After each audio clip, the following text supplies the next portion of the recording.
मैं पूछना चाहता हूं आपसे, ये अग्नि परीक्षा देनी है, ये अग्नि परीक्षा आपको और हमको देनी है। बहुत लोग आएंगे गुमराह करने के लिए। अगर कोई आके अगर हमारा नाम लेता है तो मेरी बात सुन लेना, वो केवल अपने निजी स्वार्थ में लेता है। इस इलाके से कोई उसका लेना देना नहीं है। इस इलाके के भलाई, क्योंकि इस इलाके का क्योंकि इस इलाके ये इलाका आगे तब जाएगा जब बीजेपी की सरकार जाएगी। और बीजेपी की सरकार जब जाएगी, जब कांग्रेस के विधायक चुन के जाएंगे और चौधरी भूपेंद्र सिंह हुड्डा जी के हाथ में हरियाणा की कमान तब आएगी जब यहां से ऐसे ईमानदार वफादार विधायक चुन के जाएं। जब विधायक दल की बैठक हो तो हमसे पहले कूद के कहें कि हुड्डा साहब के हाथ में प्रदेश की कमान होनी चाहिए। और उसमें उस कसौटी पे अगर कोई खरा उतरता है, आपका दिल भी जानता है, मेरा दिल भी जानता है, बहादुर का दिल जानता है। और अगर किसी को इसमें कोई अगर संशय हो तो उस तक मेरी बात पहुंचा देना। अगर इस कसौटी पे अगर कोई खरे उतरता है तो चौधरी राजेंद्र सिंह जून इस कसौटी पे खरे उतरते हैं। और मैं कहना चाहता हूं, अगर थोड़ा भी इस बात को नहीं समझा, 10 साल का संघर्ष, 10 साल में बहुत भुगत लिया हमने। 10 साल के बाद प्रदेश में माहौल बन गया। आपकी सरकार आ रही है पूरे प्रदेश के कोने कोने में। आपकी सरकार पूरे प्रदेश के कोने कोने से आज एक ही आवाज आ रही है कि भाजपा की सरकार जा रही है और हुड्डा साहब के नेतृत्व में कांग्रेस की सरकार प्रदेश ने कोने कोने से एक आवाज आ रही है। और ये बीजेपी को भी पता चल गया। इसीलिए बीजेपी ने, आपने देखा होगा, अपने मुख्यमंत्री का चेहरा बदल दिया कि नहीं बदल दिया?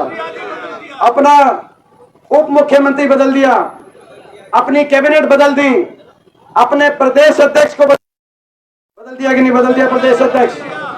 उसके बाद इलेक्शनों की तारीख बदल दी, फिर भी बीजेपी को सुकून नहीं आया, फिर भी उनके नहीं करते, पर तारीख दोबारा से बदल दी। पहले नजदीक करा दी, फिर आगे बढ़ा दी। बीजेपी की दुख तकलीफ का कोई उपाय नहीं है। बीजेपी वालों को बताता हूं, आप कितना ही कुछ बदल लो, आपका उपाय अगर है तो भगवान रूपी जनता के पास है। और भगवान, आप कितना ही कुछ बदल लो, भगवान रूपी जनता हरियाणा की सरकार बदलने का काम करेगी। बीजेपी वालों को बताना है, ये लड़ाई तो भाई ये लड़ाई हरियाणा के भविष्य को बचाने की लड़ाई है।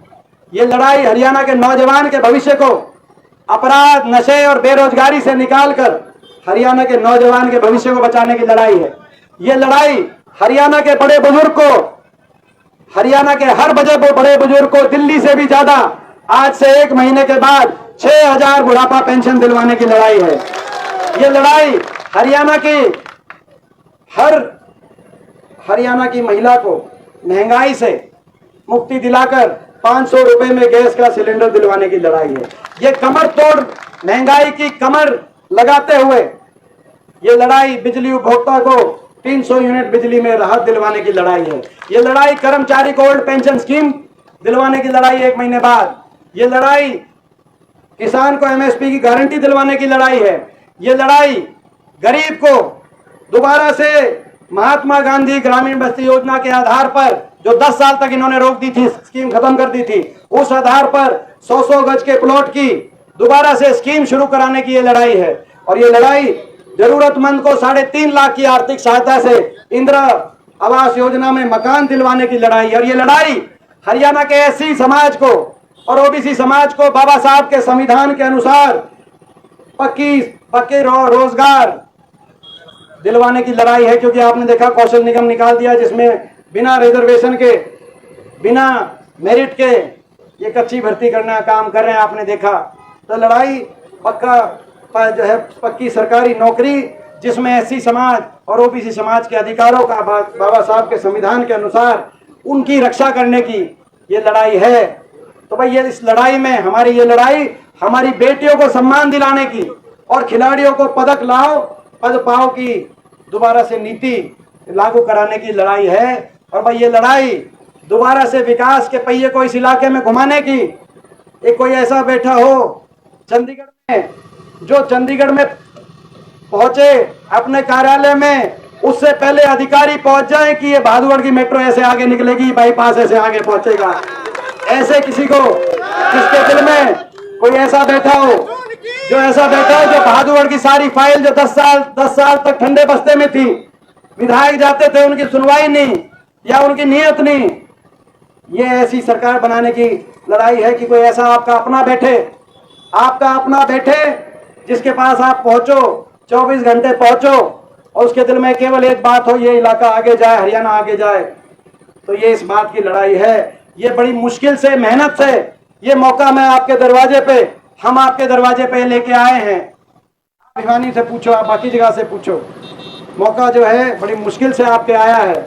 इस मौके को किसी भी व्यक्ति की किसी निजी अपनी मन की इच्छाओं की वजह से इस मौके को चूकने का काम मत करना। मैं आज आपके बीच में संदेश लेके मैं आया हूं। मैं